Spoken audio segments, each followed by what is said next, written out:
Now that you're ready to create formal persuasive speeches, we need to talk about ethics. Words are very powerful things, and it's up to you to use them wisely and well. Speech making is an amoral discipline.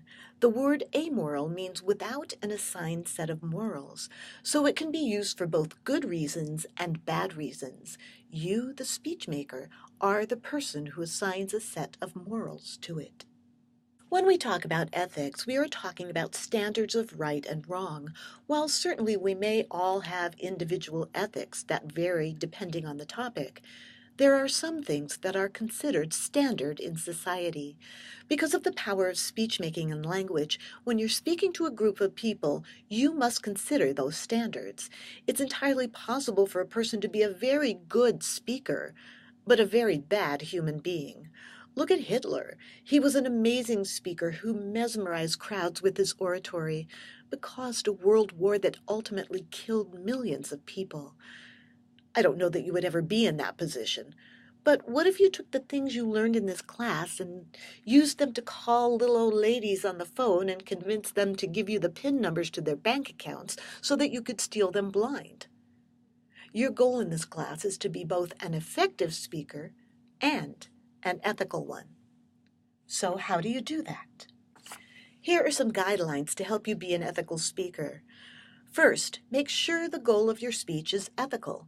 In persuasion, you want something from your audience, to think, believe, or even to do something. Do you have the audience's best interest in mind with this goal? Do you want to make their lives better? Do you want to give them something positive that they didn't have before? Or are you trying to get something for yourself?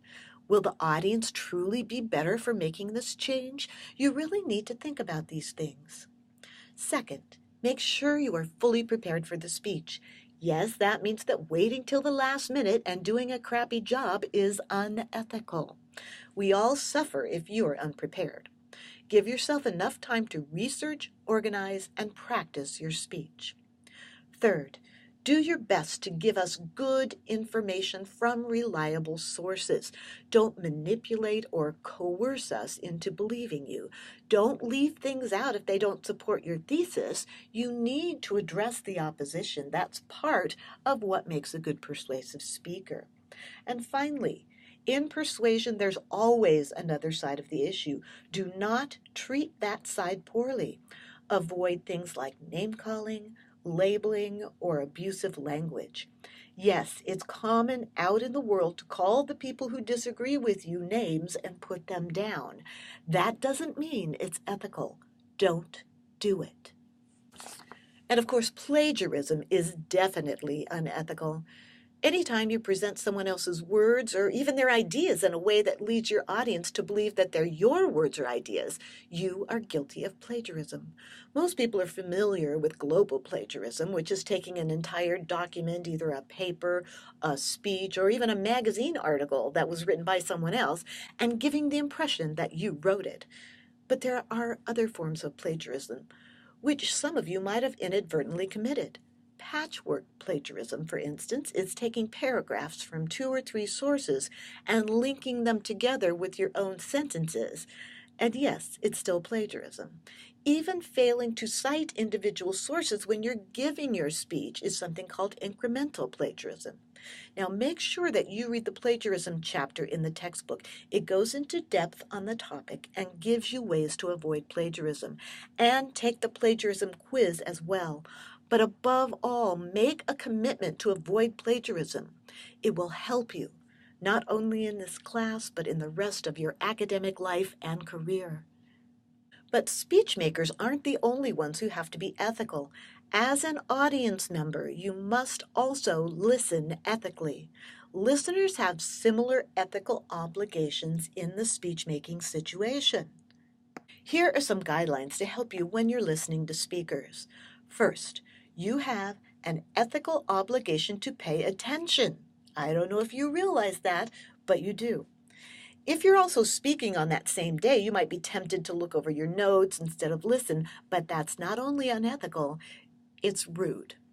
You should have come to class prepared to both speak and listen. Second, don't assume after a few sentences that you know what the person is going to say, or you don't like the topic, or you think they're wrong, or whatever.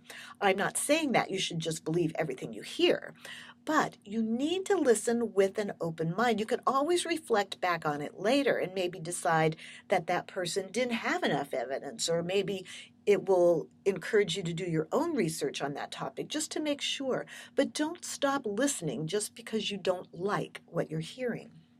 Remember, the free expression of ideas is something that sets us apart from a lot of other countries. Listening courteously does not mean you have to agree with those ideas, just that you recognize that those ideas are out there. In short, good ethics are critical to good speech making. Do your best to be an honest speaker who keeps the audience's well-being in the forefront and a courteous and attentive listener who tries to see things from the speaker's perspective. This is the end of the lecture on Chapter 2.